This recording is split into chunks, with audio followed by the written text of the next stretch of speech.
Good morning, everybody. It is Wednesday, April 16th, and we are live with another podcast show on Apple, Spotify, and YouTube Live. Appreciate everybody for joining live. If you are doing so, there's a live chat option on the right hand of the screen. You can get your questions in, and I'm going to push for the questions as we go through the show today.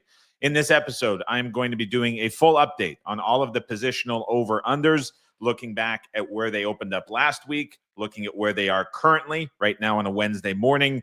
And for those of you who might be a little bit slow getting into the draft betting process, maybe you're just trying to catch up on everything, it'll give you a full refresh and a full state of the market, where things are at, what rumors have come out, whose stock is rising, whose stock is falling. We'll go through all of the guys available at a couple of different sports books. In total, about 15 different players have been posted. So I'll give you a full refresh on where all of these guys are. So if this is day one, maybe if you're draft prep, this is a good place to start. If you've been with me since last week on Monday, this will be a good refresh. I know the last 2 days we've kind of gone into the scouting stuff a little bit more detailed. This will get you a full catch up on where everything is as we look forward to the draft just over a week away. Before we jump into the first player, I want to remind everybody about oddslogic.com. You can get a free 7-day trial using the promo code RAS. And look, guys, it is April 16th. If you're a pro, if you're a semi-pro, or even if you're a rec player, the NBA playoffs are on. The NHL playoffs are about to start. You've got maybe 3 to 4 games a day. Sure, you might be betting baseball, and there's a lot going on with that. What a perfect time to try something different. We're not in the peak of football season. We're not building up to college football as well. Like, this is the time when you want to go out and try different products, experiment.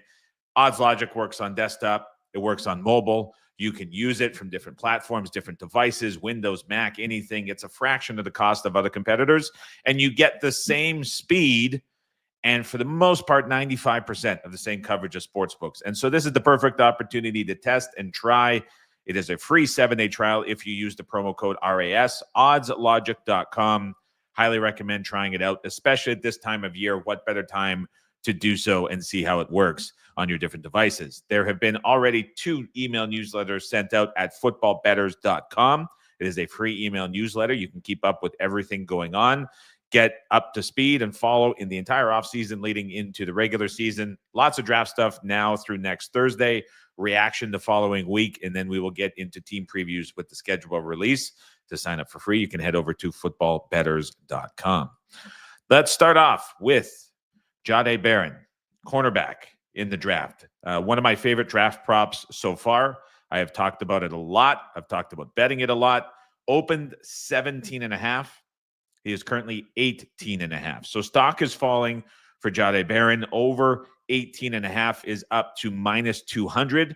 In last week's videos, I speculated this gets somewhere to the 20s. Why has the price increased for Jahdae Barron? Why is his stock falling? Couple different comments. From the scouting comments that we talked about, there is concern that he plays too much nickel. That is something that's being devalued by teams across the league. We saw back on the conference call in February, Daniel Jeremiah talking about how he really likes Barron, but he expressed the same concern, saying teams might end up not wanting to take him early because he is a guy who is viewed as having his position falling, maybe a little bit devalued, playing too much nickel. And then yesterday, on a very important podcast that came out with the 2 kind of draft news titans in terms of influence within the industry, Todd McShay and Daniel Jeremiah, on the Ryan Russillo show, there was a comment that teams might be forgetting about Jahdae Barron right now in the draft, and we could see him slide. There have been other references to him going somewhere in the 20s. Those started back in February. Those went through the scouting reports, and those are now current as well. So the expectation right now is that Barron is a guy that is going to go in the 20s. Sharp money on the over 17.5. We talked about it last week as well. More sharp money yesterday.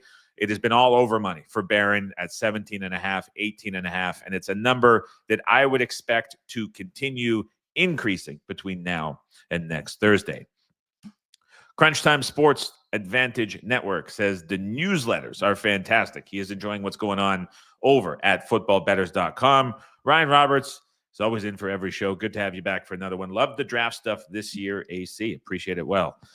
Good to have familiar faces in the chat, and I'm going to push for commentary, as I said, all morning long. So if you guys are watching on YouTube or you're watching on Twitter, get comments in. I can see the YouTube ones. I'll fish a little bit for the comments over on Twitter and X.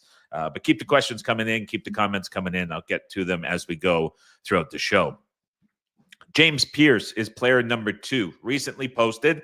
The stock is neutral at the moment. Open 31.5. It is still 31.5. Not much movement on James Pierce at BetOnline. Not much movement at DraftKings as well. What I will say, though, is in a video I did yesterday, he was posted in a draft matchup. Who will be drafted first, James Pierce or Jalen Milroe? Now, for Jalen Milroe, there's been a lot of speculation, despite the draft day invite next Thursday, which he will be attending in person, that he is going to be a day 2 pick. James Pierce has been right on the fringe of round 1, very early round 2, very late round 1, basically since the draft evaluation process got started back in February when things really kicked off. So James Pierce being priced at 31.5, I think is a good number for where he is. In mocks that have been posted, it is about a coin flip for him to go in the first round. But why I bring up that matchup was his initial matchup price opened at minus 125 against Milroe.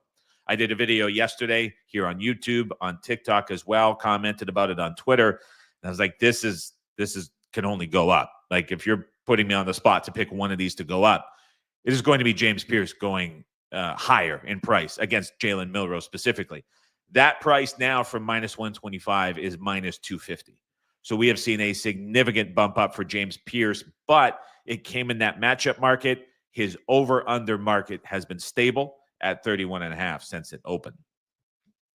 Player number 3 is Malachi Starks. He has his stock rising. He is viewed as safety number 1 in a very tight battle with Nick Manwari. Malachi Starks gets glowing praise from the scouting reports. He is viewed as a guy that is a mid-first round option. And at 23.5, the last couple of days, there have been some comments where we just see his stock rising up a little bit. His 23.5 number was posted last week, was really the only price that we saw last week at minus 115 aside. All of a sudden, we are now seeing basically in the last 24 to 36 hours, his price begin to rise. His current number is up from 23.5 minus 115 to the under to minus 130 to the under. Now, Manwari has seen his first round price go from plus money up to about minus 140. So there is growing expectation that there are going to be 2 safeties drafted in the first round based on the scouting reports. Starks is held in a bit higher regard in the betting market. There has been some back and forth with that, but we are seeing Starks' price and stock rise from 23.5 under minus 115 now to under minus 130. Matthew Golden, another player that is seeing his stock rise. He was posted last week at 17.5. We are still seeing 17.5 right now, but the move has been quite significant. His opening price was over minus 150. He is now priced at 17.5 under minus 130. So a big shift for Matthew Golden, who was expected to be wide receiver number 2. And we are seeing now a little bit of buzz that he could be wide receiver number 1, and he may be competing with Ted McMillan. There have been comments recently on that podcast that I referenced yesterday saying that Ted McMillan could go as high as number 12 to Dallas, but there are frustrations, which I talked about in the scouting reports yesterday for those who saw the episode, about McMillan's football focus, about his attention to detail. There's been concerns about Matthew Golden maybe not running as fast as the times that were reported. Bit of a favorable time at the combine. There was also concerns about him not being that fast on field in a lot of the tape. And so both of these wide receivers have some concerns about their high-level traits, but certainly both of them have been tied to Dallas at number 12.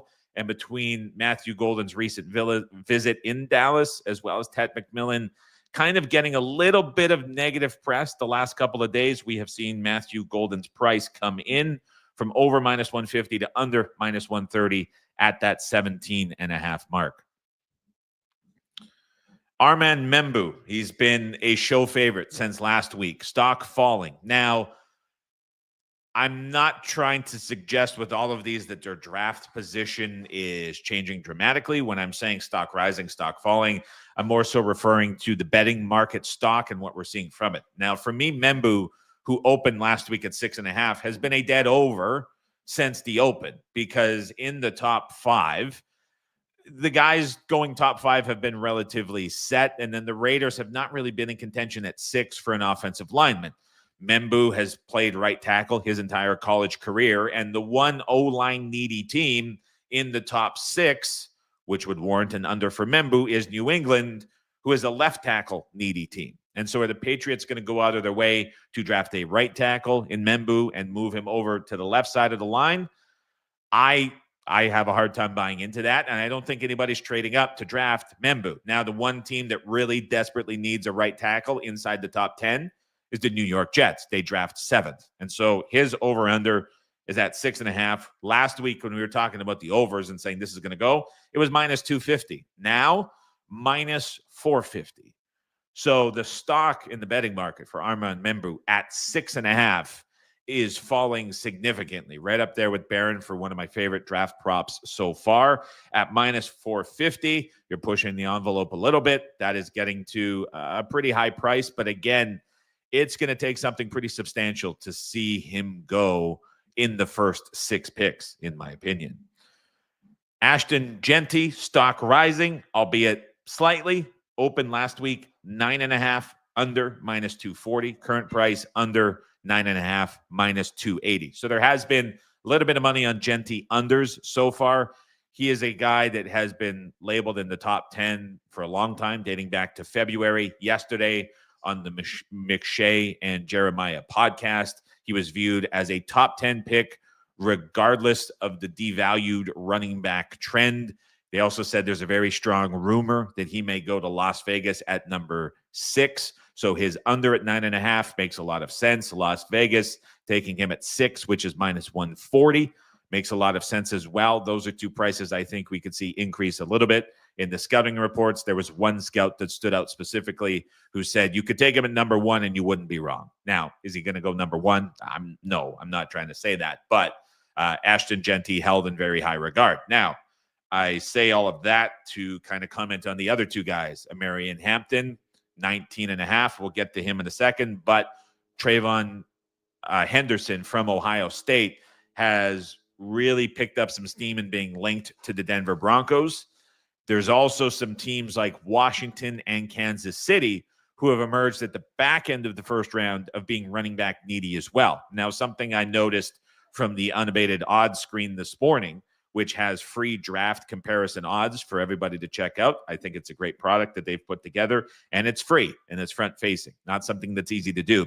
If you look at Kansas City, there has been some buzz in the last 24 hours that they might be interested with a running back at the end of the first round. FanDuel, who I would view right up there with BetOnline as the sharpest of prop prices for NFL and NFL draft, have Kansas City at 8-1 to draft a running back. You can look at DK, you can look at BetOnline, you can look at a few others as well, and find Kansas City around 13-1 to draft a running back. And you also see the same thing going on with Washington, where you can get them at 10-1 or better. So if you think that there is a running back going later in the first round, you might be able to find 2 of those prices that might be a little bit intriguing if you're willing to take a bit of a long shot. A little bit off topic there, but Ashton Genty under 9.5 has been something that has been bet and something that I agree with, certainly. Another one, for those of you who have been following the draft content, you would know Colston Loveland was a tight end at 19.5 last week. I thought his number was going to come in. He opened 19.5 with the under at minus 170. He has now moved down to 18.5 with the under, down to minus 260. So not only have we seen 19.5 go to 18.5, but we have seen a pretty big move on that 18.5, still getting bought. Bet under. Tampa Bay at 19 is not a tight end position. So that 19.5 to 18.5 move is a little bit misleading as a positional one spot move in the draft. But as we're seeing this under continue to get bet, there's now growing speculation that the Colts could be interested in Loveland at 14. We're seeing Warren, as a byproduct of this, have his number fall a little bit. We'll talk about that in a few minutes as we get to Tyler Warren at the end of the show. But we're seeing under money come in on Loveland consistently. 18.5 is now minus 260. In regards to the Colts rumors and tight ends and their needs at minus 130, that has always been a little bit steep, I felt. I know there's no shortage of comments from Shane Steichen about valuing a tight end. Interesting comment this morning from Adam Levitan over at ETR in a tweet where he's saying, like, Mark Andrews is on the market. You have other veteran tight ends who are on the market. Do the Colts, who have needs everywhere, elect to go the veteran route rather than going to the draft with a pick in this range and taking a tight end? And so that Indy tight end price does seem a little bit rich, but there's certainly no shortage of teams being tied to taking a tight end, Indy being one of them. Jackson Dart, stock falling. We've seen 24.5 under minus 210, drop to under minus 165. His overs have been getting bet up the last couple of days. There's also just kind of a general viewpoint of quarterbacks overall sliding a little bit past Cam Ward. We're hearing the same with Sanders. We're hearing the same with Dart. Some of the Dart movement is related to, I think, some of the Mike Tomlin comments at Pittsburgh. Jackson Dart was at 24.5, I think, viewed as being priced ahead of the Rams, who are clustered in with that team in the Schefter tweet last week of being ones that spent a lot of time with him. But the Steelers made a lot of sense having Mason Rudolph. And so Dart was priced ahead of LA, but behind Pittsburgh. And so if you were betting on a Dart under, you were kind of leaning on Pittsburgh to be the stop for him in terms of where he might go in the first round. But now with the Pittsburgh Steelers and Mike Tomlin saying they really like Shedeur Sanders, and you're hearing a team like the Saints perhaps not interested in Sanders. And obviously, I think we're now at a pretty strong consensus he may not go in the first three, and you get Sanders sliding. Do the Steelers, if having the option between Sanders and Dart, with Mike Tomlin saying that he really likes Sanders, do they maybe end up trading up to get Sanders if he starts to slide into the teens, and we see Jackson Dart not get that same interest and not have that same stop opportunity in the early 20s, and then him slide into the late 20s where the team like the Rams may be interested, but also other teams may be looking to get him very early and the start of the second round, or trading up late first round with some of those teams at the back end of the first round that don't necessarily have a glaring need that they can fill with a wide range of players available at that spot, might be looking to trade back and get more capital. The other thing I would say on Dart, there was a lot of under intrigue because of the Saints attending his pro day and the Saints not attending Sanders' pro day. So there was some buzz about Dart at 9. That kind of led into some of those initial under bets coming in, but now we're seeing things shift the other way and his stock fall under 24.5 from minus 210 to minus 165. Kelvin Banks stock rising slightly. We saw his open last week at 13.5 with the over at plus 155. He is currently 13.5 with the over at plus 125. So the under has been bet up slightly, depending what book you look at. Minimal movement on the under, more of a vague adjustment at some places. Kelvin Banks tied to the 49ers at 11 in some growing rumors. Thinking about Campbell going forward to the Pats as a great O-line destination that's very popular. Membu going to the Jets at 7. Banks would be the next offensive lineman up. So you have an option at Chicago at 10. You have an option with San Francisco at 11. 2 spots that could make sense for Kelvin Banks. Scouting reports very high on Banks, had him rated very highly as well. Speculation that he was a top 15 guy in some of those reports that we looked at. And so 13.5, I think, is a pretty fair price. If you're betting the under, you're probably hoping he goes 10 or 11. If it gets past that, might be in a little bit of a hard spot to see that under cash. But Banks unders have been bet a little bit so far. Mason Graham stock falling slightly. Again, I'd put him in the Banks category. Nothing substantial. We saw Graham open 5.5 under minus 165 last week. Currently, as it stands, 5.5 under, minus 140. So a little bit of over money on Mason Graham coming in. I referenced in the live stream last week how his price to be the second defensive lineman drafted after Abdul Carter at minus 700 was a price I thought we would see go up between then and draft day. That has trended up slightly at some sports books.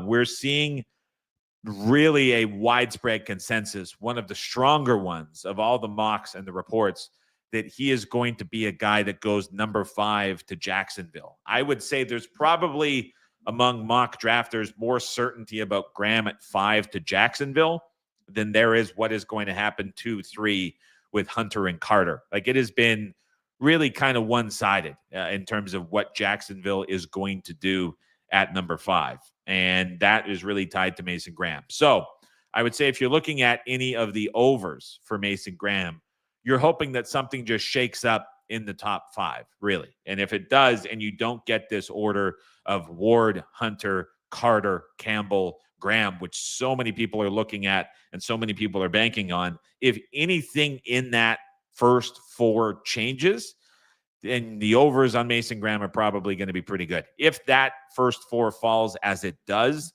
I would be hard-pressed to see Jacksonville going another direction. And at that point, you're probably leaning on some trade scenario, I would say, but I just don't see that at the moment. And so a little bit of stock falling, just perhaps bettors out there trying to fade just how popular Graham 5 to the Jags might be. But other than that, there hasn't been too much on him. A lot of comments about his arm length. That seems a little bit overblown at times, but not much here with Mason Graham. Mike Green, neutral, open 17.5, still 17.5. Some character concerns that were expressed with him, some sexual assault allegations, which were never proven in court. But some of the scouting reports emphasized how that was something that has him falling on their specific draft boards. But we haven't seen his price move at 17.5. Michael Williams, stock rising, and it makes a lot of sense that it is doing so. 15.5 under, minus 140. Currently 15.5 under, minus 110. Why does it make sense he's doing so? He was viewed as a top 5 prospect last year. Some concerns over the past season have dropped him. Some health concerns as well. Daniel Jeremiah said that he would have been up there with the top picks and top evaluations, thinks he is undervalued. He's just been a guy that is viewed as someone who could end up going higher than he is being viewed at just because of the prior play and prior ratings and prior evaluations. It doesn't seem like with Williams there would be much of a reach by teams if they were willing to go a little bit earlier with him. And so some of this 15.5, just as like a plain number, I think it's factoring in a good chunk of that. At 15.5, though, we are seeing some under money come in on Williams as well, with his under coming in from minus 110 up to minus 140. Marion Hampton, 19.5, opened minus 175 last week, currently minus 200. As we talk about running backs, we're seeing kind of a 2-3 mashup in a way. Kind of talked about it a little bit earlier, but there's clearly Genty number 1, very much tied to the top 10, very much tied to 6 with the Raiders. And then you get to Hampton, who was very clearly tied to the Broncos at 20.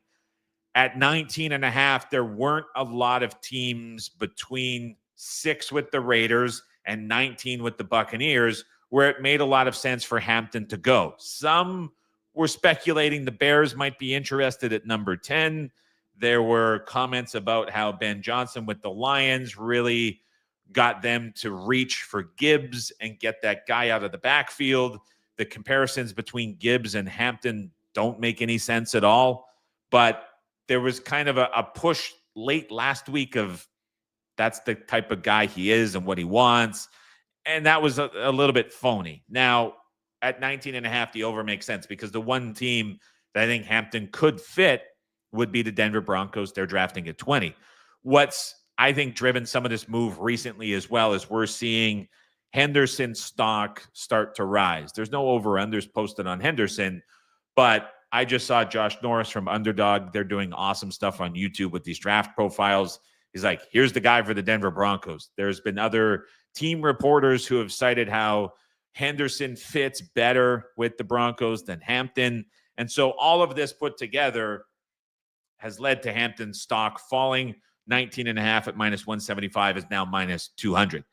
Not a significant move, but we are seeing another running back added into the conversation. And we're seeing just commentary about how 20 seems like the spot for running back number 2. Shedeur Sanders stock falling. This has been probably the most widely reported story and the most impactful one the last couple of days. His opening price was 8.5 with the over at minus 200. His price currently is 8.5 with the over at minus 350. This all really got moving with the Saints at 9 and the Derek Carr news. That came out over the weekend. That spurred on a lot of movement. And we saw the Saints quarterback price crash with their first position drafted. We saw Sanders 8.5 get bet up immediately because the Saints emerged as a quarterback needy team. They're drafting number 9. But then as that was happening, there started to be comments coming out. I saw one from TA. I saw one from a few others saying, hey, none of the Saints personnel attended Sanders Pro Day. They all went to look at Dart. Those comments got out. Those numbers started to be bet up a little bit further. There was the Mike Tomlin stuff with the Steelers in the early 20s. He was saying how much he likes Sanders. And so that speculated potential trades, potential moves up, potentially Sanders sliding all the way to the Steelers in the early 20s as well. As you again look through that gap, the Colts probably aren't going out of their way to take a quarterback. You never know.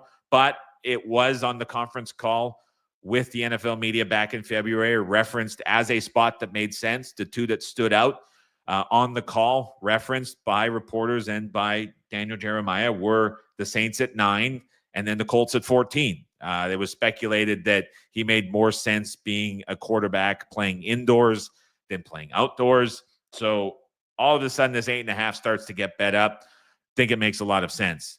There's now in the last 24, 36 hours been the Giants really going out of their way to publish that they're visiting a second time with Sanders.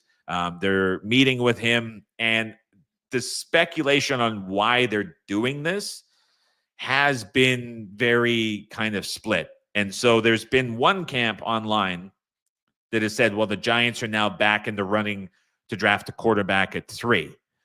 And there's another camp online that is saying they're only doing this to increase trade value and hopefully get guys willing to go out of their way and reach to trade up, because the Raiders also met with him at 6, and people view the Raiders as maybe trying to bait a trade as well.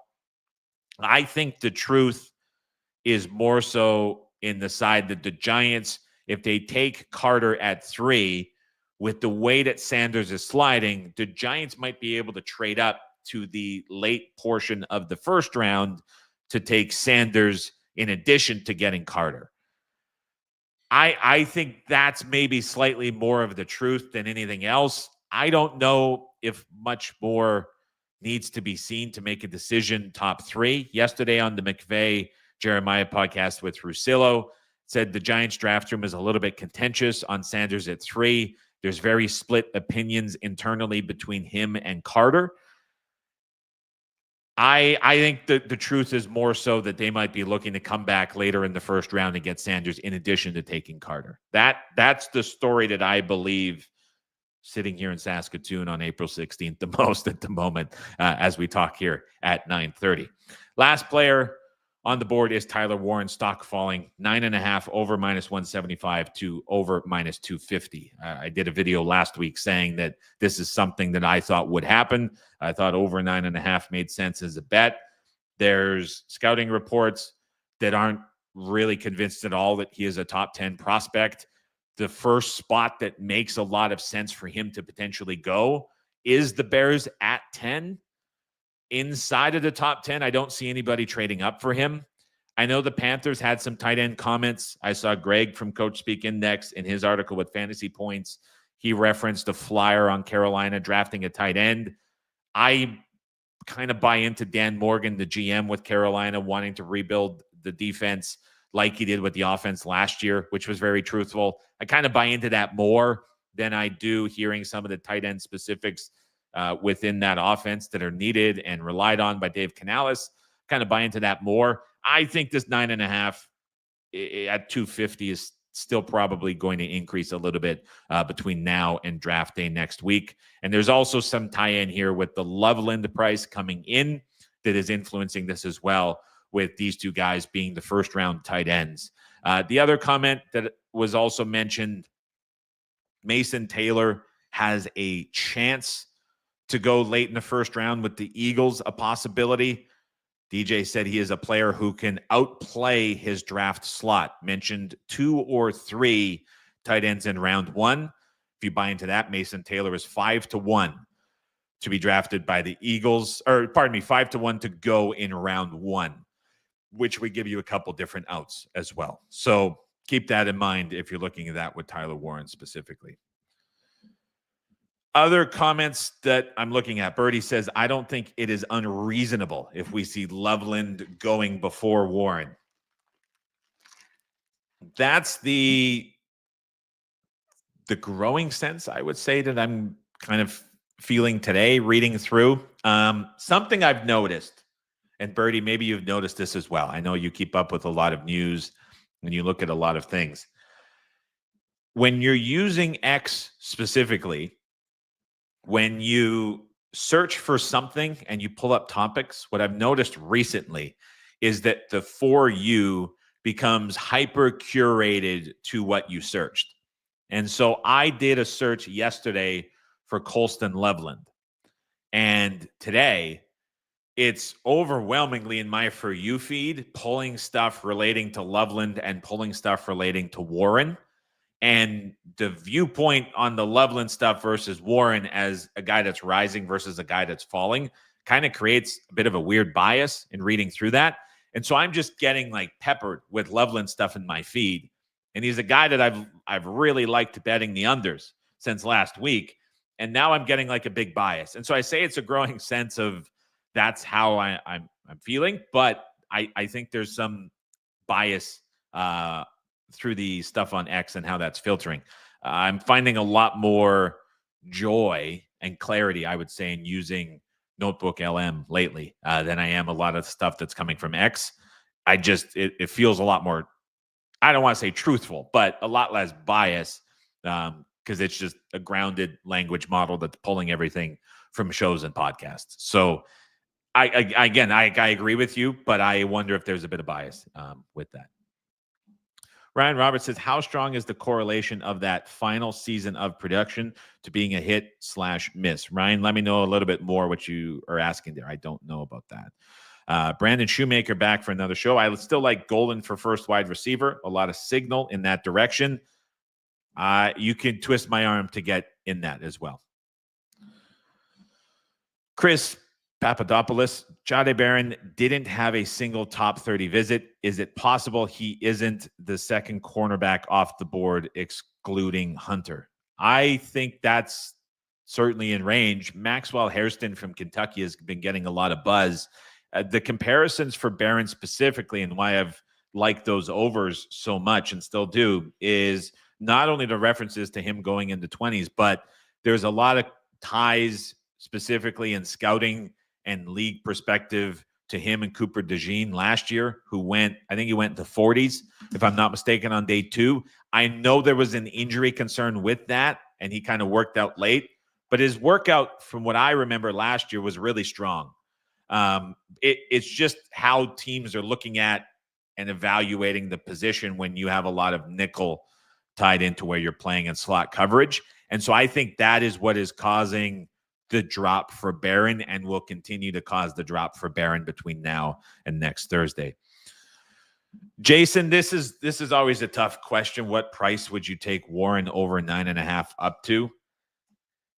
The 250s, I think, are still not unreasonable at the current mark. Brandon, if you're still around, what did you get the Golden first receiver at? I know that came in and was getting a lot closer to 50-50, but I'm curious what you got if you bet it. Birdie says, I think it comes down to scheme with them. Drastically different, especially in route running. The way Johnson explained having a QB that can extend plays screams they're more Loveland than Warren. Okay, so I hear that. Does that mean that you think that Warren would be a better fit in a place like Indy that's going to be a lot of heavier personnel, a lot of Richardson runs, perhaps Jones if he gets in, bootlegs, more protection because he's a better blocker, because he's a more physical presence? Is that kind of how you're looking at the split between Loveland and Warren, where Warren would be more in play at 14 and Loveland would be more in play at 10? Is that what you're looking at for that?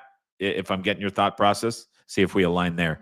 Crunch Time says, completely agree with a team like Cleveland or New York trading back into the first round for Sanders.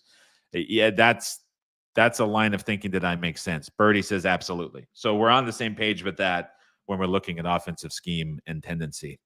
I will wrap up with just a few comments that I sent in the footballbetters.com Telegram. I tweeted these out or posted them on X yesterday as well.